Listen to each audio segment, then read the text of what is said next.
Eastern Ladakh में वास्तविक नियंत्रण रेखा को लेकर लगातार तनाव की खबरें आ रही हैं। इसको लेकर अब भारतीय सेना ने सैन्य दबाव की नीति पर आगे बढ़ते हुए चीन को उसी की भाषा में जवाब देने का मन बना लिया है। सेना ने गतिरोध वाले इलाके में सैनिकों की संख्या बढ़ाने का फैसला लिया है। सूत्रों के मुताबिक एलएसी पर हालात को लेकर उच्च स्तरीय चर्चा के बाद यह फैसला लिया गया है। साथ ही अतिरिक्त सैनिकों को भेजे जाने का काम भी शुरू हो चुका है। सूत्रों ने बताया है कि लगातार 3-4 दिनों से हालात की उच्च स्तर पर समीक्षा की जा रही है। समीक्षा के दौरान चीन के प्रेस टैक्टिक्स पर भी गहन चर्चा हुई है, जिसके बाद यह तय किया गया कि भारत भी अपने इलाकों में सैनिकों की तादाद बढ़ाएगा ताकि चीन की तरफ से संभावित हरकतों का माकूल जवाब दिया जा सके। हालांकि भारत का स्टैंड बिल्कुल स्पष्ट है कि भारतीय सैनिक अपनी तरफ से ऐसा कुछ भी नहीं करेंगे जिससे तनाव बढ़े। इतना जरूर है कि भारत किसी भी प्रकार के दबाव में आकर अपने इलाके पर अपना दावा नहीं छोड़ने वाला। चीन ने तैनात किए 5000 सैनिक।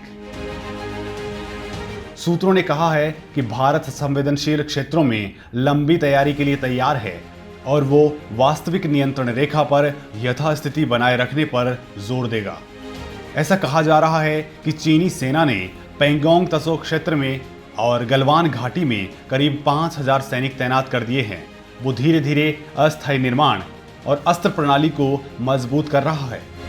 आधिकारिक सूत्रों ने बताया है कि उपग्रह से ली गई तस्वीरों से पता चला है कि चीन ने एलएसी पर अपनी तरफ रक्षा ढांचे को महत्वपूर्ण ढंग से मजबूत किया है और पेंगोंग क्षेत्र से करीब 120 किलोमीटर दूर एक सैन्य हवाई अड्डे पर निर्माण गतिविधियों को अंजाम दिया है।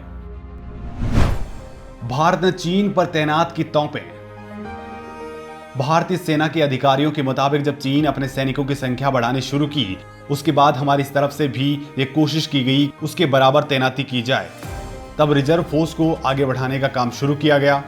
उन्होंने बताया कि हालात को देखते हुए ये तय किया गया कि वह सैनिकों की संख्या में और इजाफा किया जाना चाहिए। सूत्रों ने कहा है कि भारत की तरफ से भी अतिरिक्त सैनिक और तोपें भेजकर अपनी स्थिति मजबूत की गई है। सूत्रों के मुताबिक बुधवार से शुक्रवार तक दिल्ली में हुई आर्मी कमांडर्स कॉन्फ्रेंस में भी इस मसले को लेकर चर्चा की गई। एलएसी में अभी हालात पहले की तरह बने हुए हैं। तनाव बढ़ने वाली कोई घटना नहीं हुई है, लेकिन चीन के सैनिक अभी पीछे हटने को तैयार नहीं हैं। चीनी मंसूबों पर भारत ने फेरा पानी।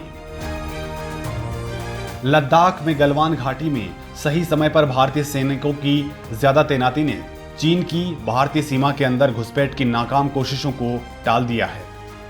चीन की सेना भारत के इस इलाके में तेजी से घुसपैठ कर बढ़त लेना चाहती थी, ठीक उसी तरह जैसे पाकिस्तान ने चोरी छिपे करगिल में किया था। चीन ने मई के पहले हफ्ते में गलवान घाटी में वास्तविक नियंत्रण रेखा के पास अपने सैनिकों की तैनाती बढ़ानी शुरू कर दी। चीन के सैनिक भारतीय इलाकों के अंदर घुसपैठ करना चाहते थे, लेकिन भारत की ओर से तेजी से उठाए गए कदमों की वजह से चीन की चाल नाकाम हो गई। शुरुआत में चीन की इन हरकतों से मुश्किल जरूर आई, लेकिन भारतीय सुरक्षा बलों की ओर से तेजी से सैनिकों की तादाद बढ़ाने से चीन को इस जगह पर अपने कदम पीछे खींचने पड़े।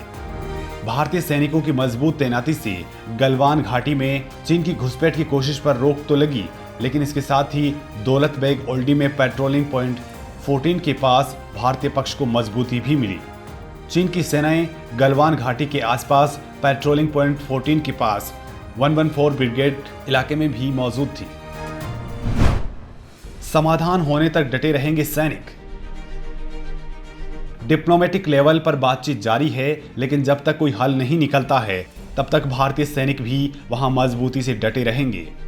पूर्वी लद्दाख के कम से कम 4 इलाकों में दोनों देशों के सैनिक 5 मई से ही एक दूसरे की आंखों में आंखें डालकर खड़े हैं। इसमें गलवान वैली और पेंगोंग लेक के आगे फिंगर एरिया में फिंगर 4 के पास का इलाका भी शामिल है। चीन की सेनाएं भारतीय पोस्ट KM-120 से 14 किलोमीटर दूर गलवान घाटी के पास गश्त करती नजर आती हैं। हालांकि भारत चीन के इस सड़क निर्माण पर पहले ही ऐतराज जता चुका है। वहीं चीन ने भी भारतीय पेट्रोलिंग पॉइंट 14 के पास भारतीय सेना की तरफ से पुल बनाने का विरोध जताया था।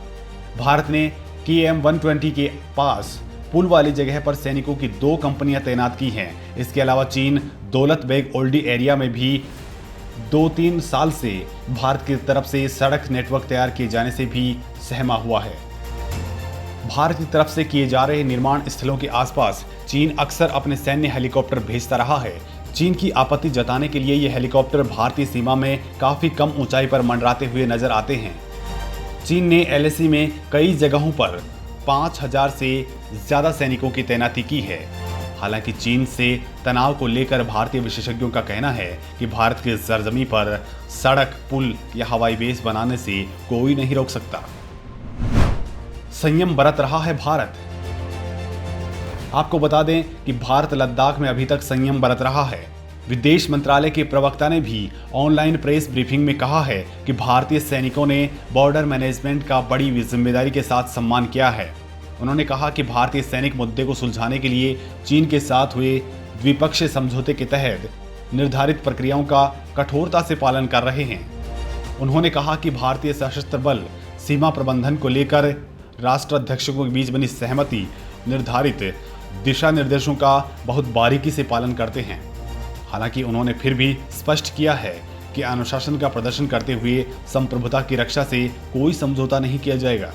प्रवक्ता ने कहा है, हम भारत की संप्रभुता अक्षुण्ण रखने के प्रति अपने संकल्प पर अडिग हैं।